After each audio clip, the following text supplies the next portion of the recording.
Hey everyone, OzViking here for the next video of Star Wars The Clone Wars. I'm pretty excited to play this because this was a game that I wanted day one when it came out.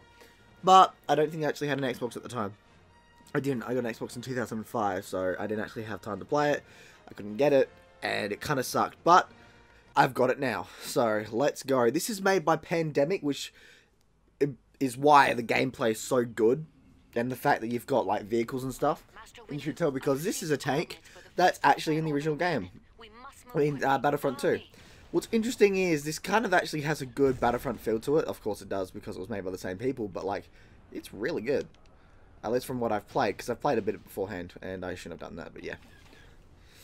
So, this is it. This is actually pretty great. You get to play as Jedi. You get some on... I think you get some on-rails, not on-rails, but like you get to play as the characters like Mace Windu and stuff as Jedi, which is kind of funny because like you look at their first Battlefront game and it's like you can't actually play as them. You can't play as Jedi, and they had Jedi even though they had a game where you could play as Jedi. It's a bit weird, whatever. But I feel like this was probably like some sort of like demo. They took and went, you know what? Let's add that to Battlefront, and they did. And it was great. This feels like a sort of like I guess it depends, but it feels like if you've ever played something like Battle Tanks and stuff, it feels like that, at least at the start level, so pretty damn good. So for those that don't know, I'm basically buying all the games that I couldn't play as a kid, mainly Star Wars games for now, because, well, Star Wars. I've got the Outcasts, Jedi Outcasts next, which, I mean, I've got on PC. Jedi Outcasting Academy and all that I've got on PC, but, I want to play it on console and see the difference. It's weird, though, like... all these games I bought for a good price, under $30, but people are selling that game for like $40-50 for the Academy one, because that's a sequel more or less. So I thought, okay, I'll get that. Nope, you gotta pay like $50. I'm like, well, I'd rather not. So the Academy one, I'm probably gonna wait and see, and get for a better price. But Jedi Outcast is pretty great. I love playing it on PC, and I'm gonna play it again on non-PC. So why not? So, topics to talk about. So, I'll pause it for a second. Topics to talk about are going to be... let's talk about Episode 9, Disney stuff again. So, we've all got that saying on Episode 7 and 8 and what they've done with the new canon and compared to old and even what they could have done. Like, I think that's a downside with what could have been.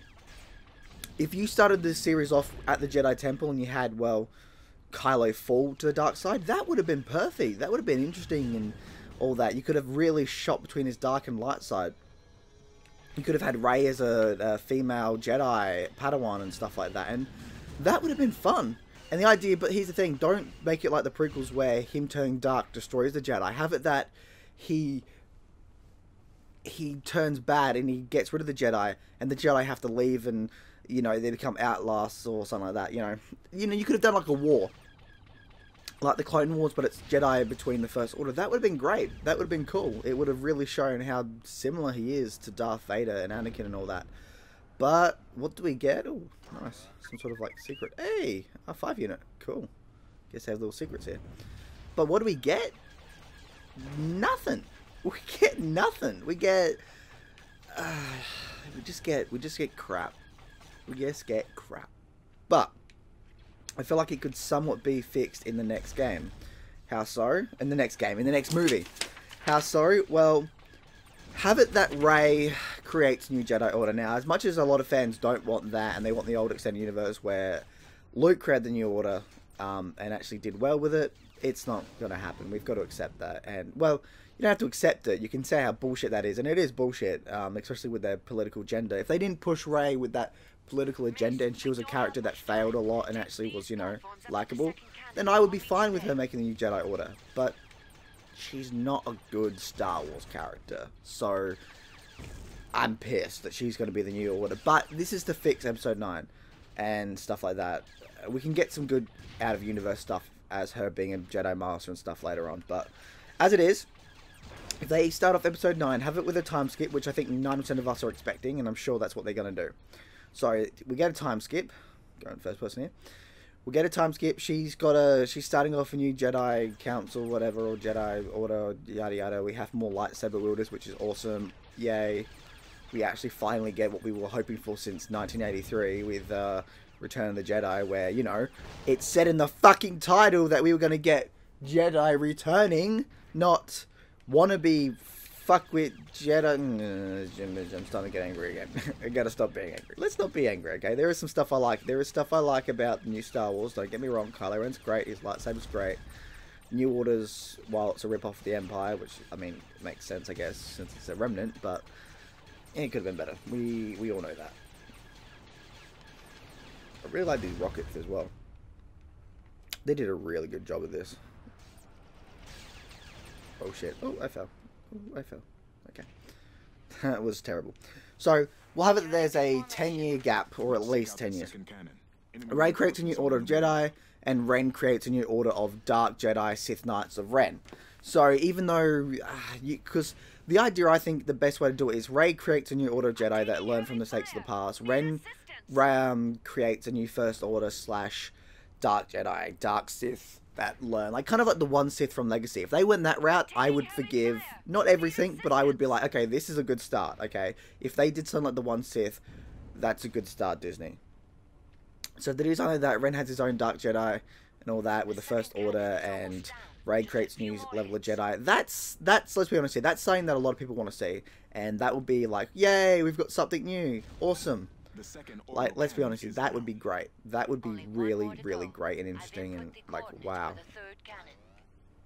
That's what I think. That's what we all want, give or take. So say that happens. Stories of Luke. Now, here's an interesting thing. Even though we want the old Jedi Temple and stuff with Luke and stuff, we're probably not going to get it. But we could get comics and TV shows and stuff that at least alluded to it, because Luke did have the Jedi Order up, his Jedi Order up for at least a few years, I think. Can't fully remember, but I'm sure it will be a few years, right? So, at least give us some sort of like reasoning for like backstory of how that was, because remember, not all of his students died, and students did become the Knights of Ren. So if you created stories where Luke was trained to be a Jedi Master and stuff to them and all that, and we had stories of those specific characters who will become the Knights of Ren, that's something, you know, that's at least something that you could really do, and that would be very interesting. As much as I would love it to be the whole thing, it's something, you know, 2-3 years maybe, or maybe more. I don't really know how long he had the temple up before it got destroyed by Ben. But let's be honest here, it's something. It's something to show us that he was a Jedi Master, although they'll probably fuck that up somehow too, but we'll have to wait and see. And that's another one. Now, another big thing is people saying they want to, what's the word? Stop watching Disney Star Wars films. I think, here's the thing. I'm going to see Solo. I'm going to see the new Star Wars after Episode 9. I'm going to see Episode 10. But, I'm not going to, there's a good chance I'm not going to see it day one, or if I do, I'm not seeing it again. I got burnt out on Episode 7, seeing it multiple times, and as much as I thought Episode 9 was somewhat interesting, I decided to wait for it to come out on Blu-ray, DVD, before I even see it again for a second time. So my way is saying, look, I'm going to see the Disney Star Wars films, but I'm only going to watch them once from now on, unless I really like it. And to me, that's the way to do it. You don't have to watch them multiple times to get the... Oh, look, I'm a Jedi now. Which, okay, this control... What the fuck is that? Is that Mace Windu? Okay, that's different. So, Mace Windu here, he's very clunky. This kind of feels... The fighting in these areas kind of feels like... What's the word? It seems like this is how clunky it's going to be when you play Rogue Squadron 3, wasn't it? Because I haven't played it yet, but Rogue Squadron 3 looked like sort of game that, well, had clunky controls. And this kind of looks like it does too, although probably better too. Oh, cool. I don't think we've ever actually had a game where we can actually fight these things. My god, it's about damn time. So on that though, with the Disney Star Wars, the idea I think you should be doing is basically... just see it once, and if you really like it, move on. Move on and see it again and again and again and again and again. Oh, cool. Hey, there's a first-person one. That's kind of cool. Because, to me, that seems like it would be a better excuse because of the fact that, you know, it's Star Wars. You still got to enjoy Star Wars at least to some extent.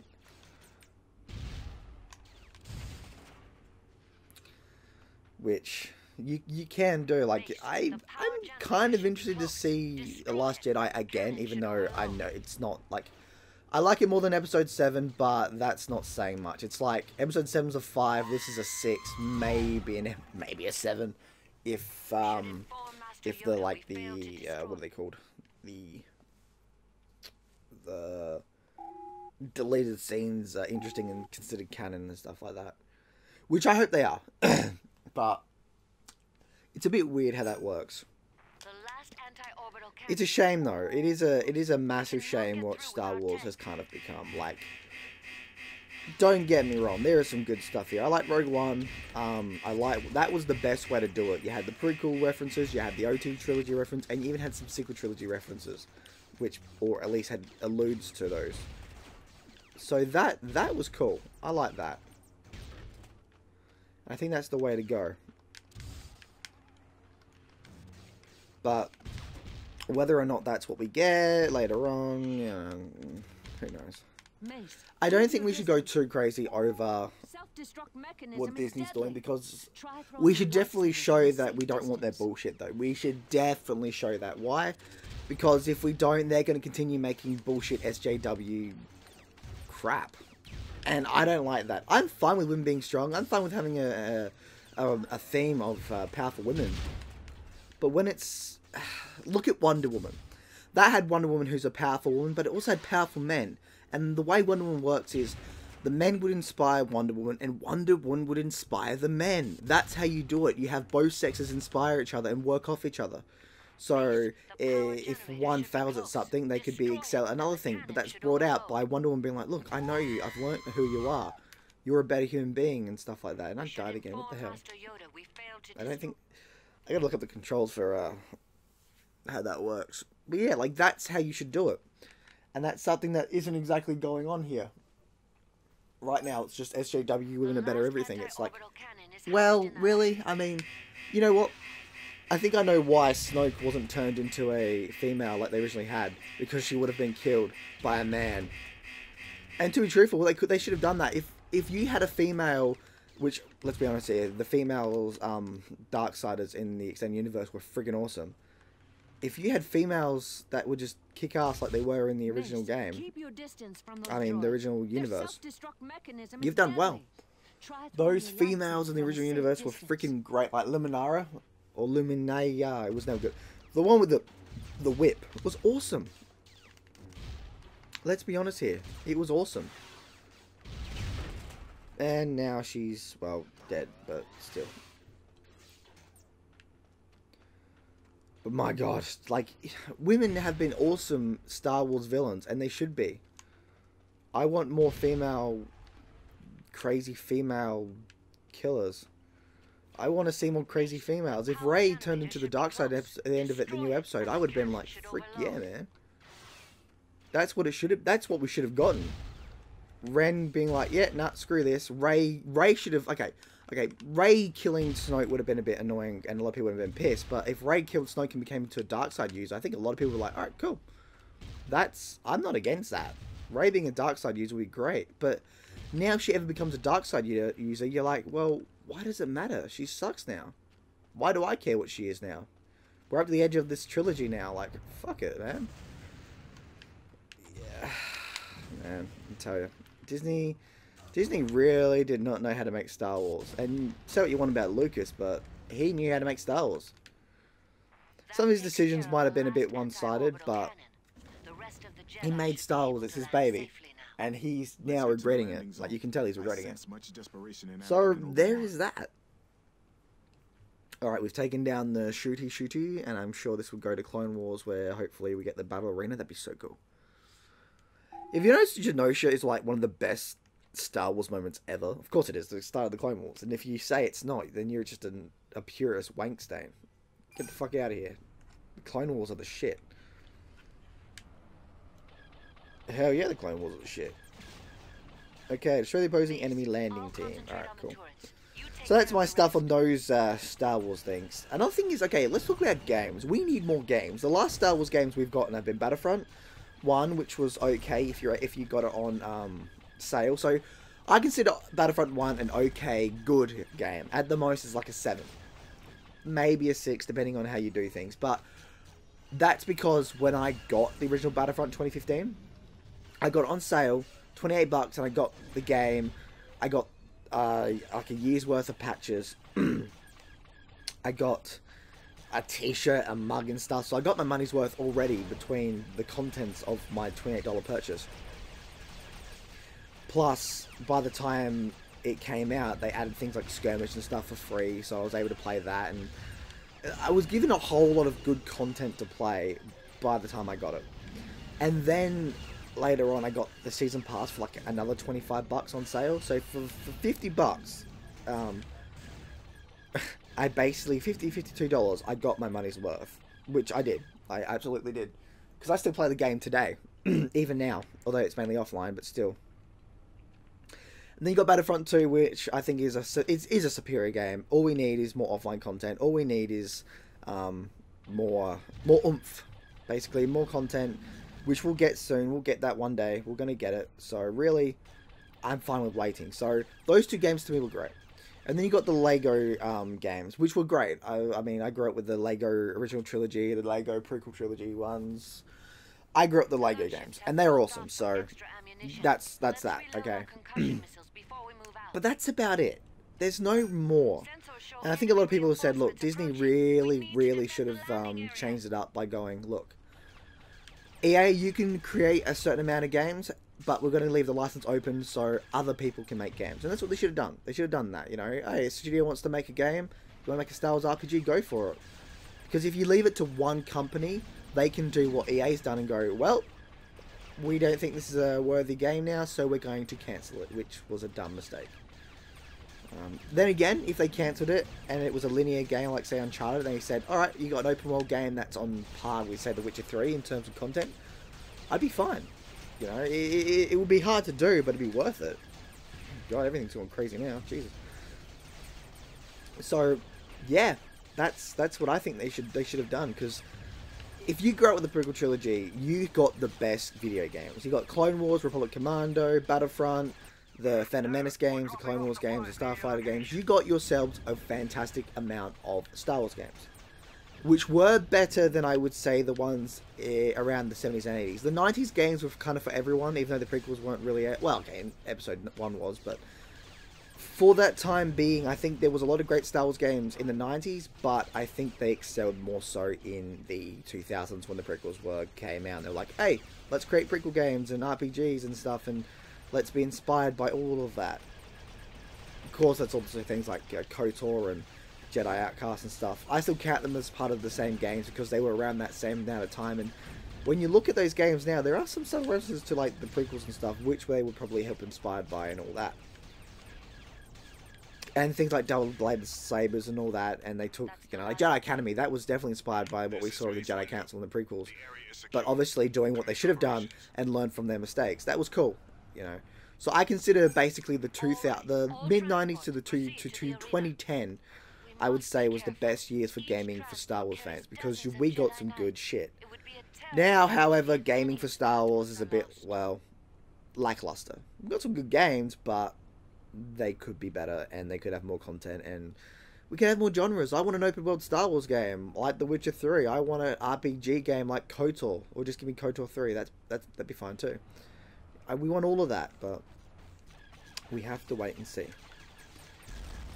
Just give me games that are also single player too, because single player is the way to go for a lot of people. On single player though, I had an interesting purchase last few days. So there was on Xbox One X or Xbox One, they had a sale where you could get Battlefield 4 and Battlefield Hardline for $10. It was double pack $10. Now, I got that. You get that basically from the campaign of Hardline alone. Why? Because Hardline's a great campaign. And the multiplayer is pretty fun too. If you're looking for multiplayer only though, go for Battlefield 4. That is the better multiplayer. But for campaign, Battlefield Hardline wins no contest. Absolutely. It was great, but one thing that I still start thinking about is DICE should really start adding offline play. Like, even if it's just Conquest, think about it. Conquest should not be that hard to program AI for. Especially since you could do it back in the day of early 2000s stuff. Because I remember playing Battlefield 2 Battlefield 1943, or was it 44? One of those. Even Battlefield 2142. I used to play that offline a lot, and it was fun. It was Conquest, and if it worked back then with the AI, it should be able to work now. And it sucks. Like, here's the thing. If they added offline games to Battlefield 1, or the Battlefield series, I should say, there's so many people and gamers out there that would buy it day one. I would buy it day one. You allow me to get offline play for Battlefield games, and even if it's just one mode. Oh, Super Blaster, that's awesome. Even if it's, well, you know, one mode, I'm all for it. I probably came too far, but whatever. I'm absolutely all for it. Because, yeah, hell yeah. Being able to play offline is fantastic. And if you do it like how Battlefront does it, where you can have unlocks and stuff, where it's like, oh yeah, if you play this now, you can unlock, like weapons and stuff offline and stuff by playing online. That's great. I think that's the best way to do it. And of course, if you want people later on before your game ends, it's like, here's a patch that allows you to unlock everything offline, or play everything offline, stuff like that. Because I love playing Battlefront 2 offline. I mean, online and offline. But I love it that I can unlock stuff online and I can use it offline. It kind of gives me incentive to play online. But once I've played online, if I want to just sit back with my newly done upgrades and weapons and stuff, I can try them offline. I kind of like that. People complain about that, and I understand that. I do think there should be a patch or something later on, which is like, yep, you can use everything offline. But even if there's not, I actually like playing that. And I think that's what Battlefield should do too, because Conquest is fun. Especially if you have a game like Battlefield where you've got destructible environments, shoot through walls, and epic 64 players. Like, that is a thing that should be done. I'm telling you right now, that is exactly what we need. Offline mode again, and Battlefield needs it. I think Battlefield needs it. Call of Duty has a better offline mode than Battlefront and Battlefield.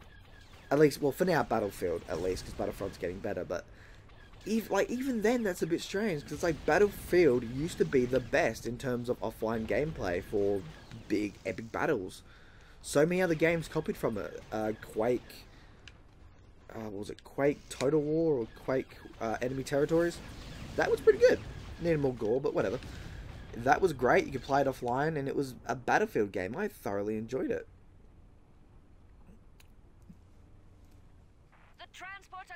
A lot of people enjoyed it. But, yeah. And like I said, a lot of people will buy offline games. Like, I'm not gonna lie, I like the Battlefield games, but I'm only gonna buy them when they're on sale. Like the 2-pack I just mentioned. I got that because it was $10. I'm not gonna that $10 is gonna be easily done by just playing the campaigns alone, let alone the online. But if they had offline, I probably would have bought them day one. Like Battlefield 1, I bought Battlefield 1 on PC to play, and I played like 30 hours of it, give or take. And while I enjoy it, there are just times where I want to play offline. And there's a lot of people out there that feel the same. And it's stupid that DICE hasn't done that. Then again, it could be EA being like, no, we don't want offline play because we want more online gamers to pay for loot boxes and shit, because fuck EA. Although, that will hopefully change because of the whole loot crate shit, which I really hope it does. Like, if anyone needs to learn from their mistakes, it's EA, which they're half and half. Sometimes I do feel like they've learned from their mistakes, and sometimes I feel like they've learned jack shit. Which is a shame, because they're fun games. And as much as I like online with the Battlefield games and Battlefront, we need that offline.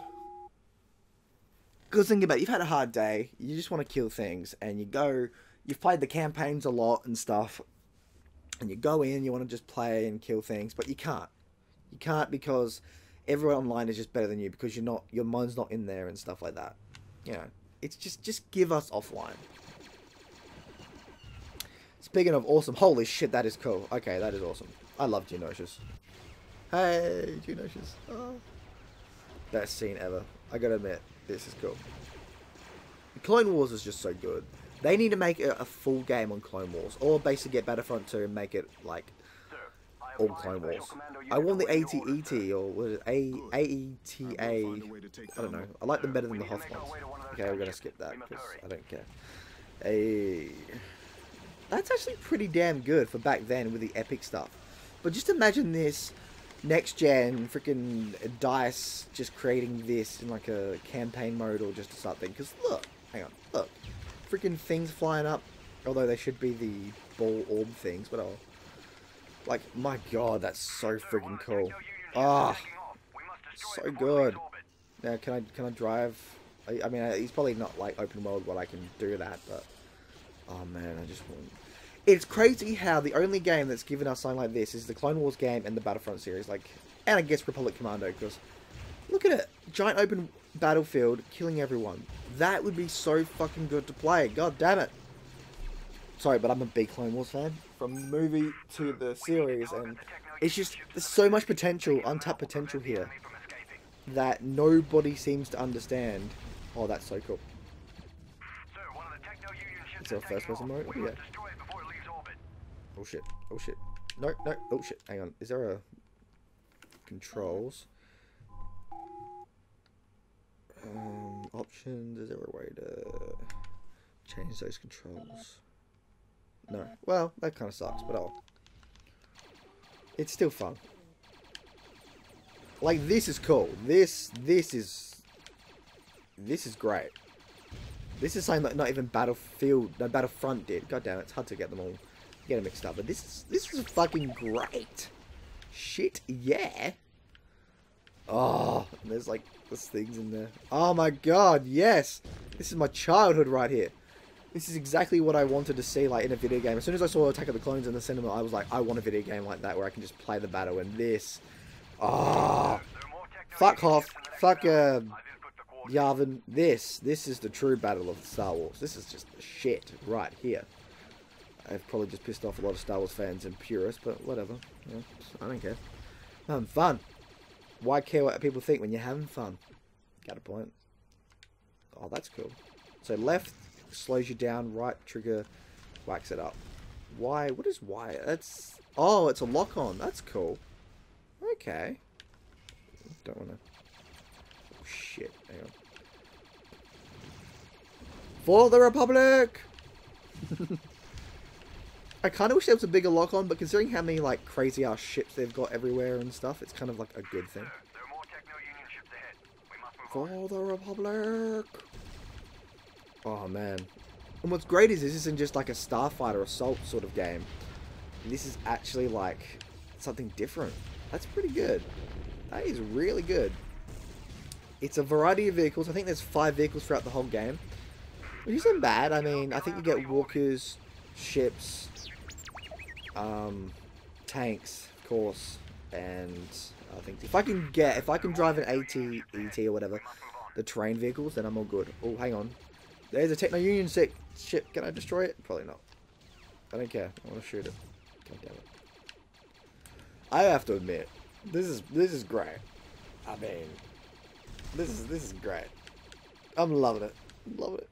Okay, let's get this way. Have I got like Anakin aboard and stuff? I know I'm seeing the cutscenes. I'm gonna replay this again. It's just like me playing through it with this sound and stuff, so I can hear it and get the story and all that. But like, this is cool.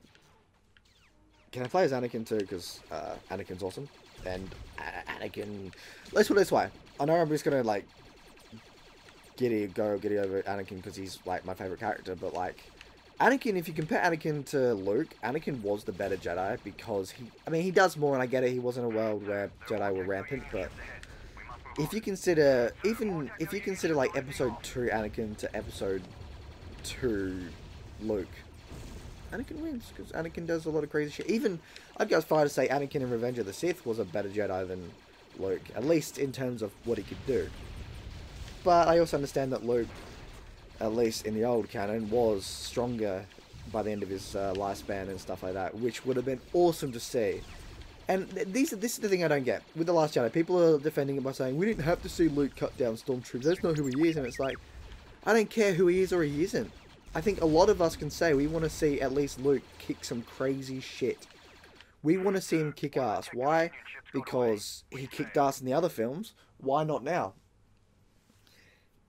Oh, I failed. Fuck. I didn't destroy those ones. God damn. That's alright. I get to play it again. So, like, I'm pretty sure a lot of us want to see Luke kick ass. I sure as hell do. Maybe not kill Snoke, although that would be cool. I want to see Luke just be a badass. Right? I just want to see Luke be a friggin' badass. which he is. So don't take that away from me. Don't take that away from Star Wars fans. Okay, the animations for him is terrible, but I'm looking at Mace Windu now. But yeah. But Luke just being like, let's put it this way: we've gotten more badass moments with Luke in Star Wars games than we have in, well, the movies, which really sucks because I freaking love Luke Skywalker. He is my second favorite Star Wars character behind his father, which is appropriate because he's awesome. There's nothing wrong with Luke at all. Well, okay, maybe the Last Jedi version of Luke is pretty bad, but meh.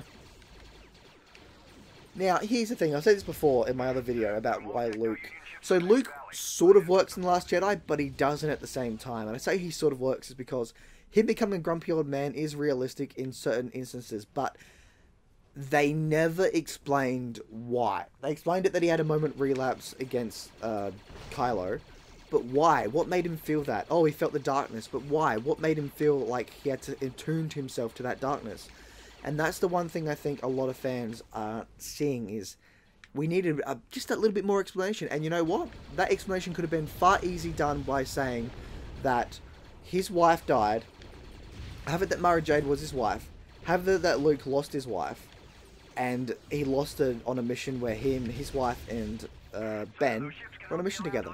And after that, Ben acted all weird, and he you know, you could have it that Luke saw Mara Jade die, who sacrificed himself to save Ben, herself to save Ben, and Ben afterwards had like a dark side crystal or something like that. Luke sees that Ben isn't the best. Like he's not 100% after that moment, right? Which would make sense, and that would work well. And then you could have had it that if Luke had children, which I think would have been well too, you could have it that Luke decides to just, well, after the moment his wife dies, he, instead of like comforting himself and his children, he went and became a Jedi Master. And he focused on Jedi, being a Jedi Master, teaching the Jedi, seeing if Ben's alright. He did what he could to forget about that event. And then his kids could have just left him and like, alright, alright, fine, fuck it, you're not our father anymore. We don't know who you are anymore. Goodbye. And then they leave him. They go off to the galaxy and leave him. And then he could be like, he sensed darkness and Kylo. And that would have made sense. Just imagine it, because he's lost his wife, he's lost his children, he's lost basically everything he had in his life, and he doesn't know what to do. He's become soulless and disconnected from everyone. And to me, if we had that, we automatically would have gotten a better story, because then when he does that thing over Ben, to turn him in, you know, Ben attacks him and stuff, that would have made more sense. That would have given us more context into why he's, well, had that moment of relapse, because we see that he's not all there anymore. But no, Disney was probably like, we can't have him get married for some stupid reason. We can't have him, let him have kids for some stupid reason. We have to do jack shit. And what sucks is that one of the themes of Star Wars was family. Luke having a family is part of that theme. It would work so fucking well. Sorry, looks. Sorry, guys. I want to ride that. I want to ride that. But like, it would have worked so well, and it just thinking about what and I know this is because I've grown up with the old Legends canon now, but that Legends canon was so fucking good, and Lucasfilm, Disney just threw it out the window because they wanted their own thing. And I get that, you want to create new stories, but you could have at least taken the best bits. And they're like, oh, we'll take the best bits of Star Wars. Mara Jade and Luke's kids were one of the best bits of Star Wars. Ben's okay as a kid, you know. Ben Solo is great, but what, like, why call him Ben? They never. I think in the old canon, Anakin Solo made more sense than Ben, because Ben was somebody who looked over, well, Luke Skywalker. Ben looked after Luke Skywalker. Ben knew Luke more than he knew Leia. So if anyone's going to call their son after, you know, a Jedi Master that he knew, it would have been Luke. And to be truthful, I think Leia naming her son after Anakin would have made more sense, because when she found out that Vader's her father, she resented him. But then she finds out who Anakin really was, the hero of the Clone Wars and such, and it's like she finds that new respect for him, and she realizes that she's kind of been in the wrong. Vader wasn't her father. Vader killed her father, but her father came back. Like, that's brilliant. That's great character development right there. She hates her father, and all of a sudden she starts to learn that her real father wasn't Vader, it was Anakin. And that's brilliant screenwriting and just character development. And then, oh god, I feel like now when I look at Star Wars, I look at Disney and go, ugh. And I don't want to be that negative on Disney. And I think I say that a lot. I don't want to be negative on Disney because I like some of the concepts. The way they're doing the story, though, it seems they've looked at the new Star Wars story as in an end to the trilogy, you know, 1 to 6, and this will be like 1 to 9, but they don't seem to leave it open for what comes next. It's like, I wouldn't be surprised if at the end of Episode 9, things like, you know, the time travel they've released in Rebels is Rey goes back in time and stops Vader from ever happening, resetting the timeline or whatever, and basically now shit's different. It's like, I could kind of imagine that happening. Or at least, or at the end, Ben becomes the mother. No, Ben becomes the mother. Ben becomes the son. Rey becomes the daughter, and Anakin's the father, or Luke's the father. Something like that. I could imagine that happening and being like, yeah, that's how it's gonna go, guys. We're gonna end with metaphors and symbolism, and it's like, that's great, but you haven't really left much for the extended universe of what comes afterwards. Yeah. But, you know what? If you don't like Disney's new Star Wars universe, there is the Legends, and the Legends are good. There's crap in it, although that kind of depends on personal preference as well, but there's a lot of good. I would recommend reading the comics of the old Legends, especially after Episode 6. Mara Jade and all that was great. They redid the, what was it? The Shadows of the Empire comics were great. Prince Zyzor, or Zyor, it's pretty cool. It worked well. Mara Jade is great. I love the love story between that. I loved Invasion, although that never really finished fully, which kind of sucked. But yeah, I liked Invasion. And I'm still reading Extended Universe stuff, and I'm loving it. I'm still reading the old Extended Universe comic books and all that, and I'm loving it. Absolutely. Alright, Crash, you piece of shit. Probably end it there, because I think that's a good 40-minute video right there.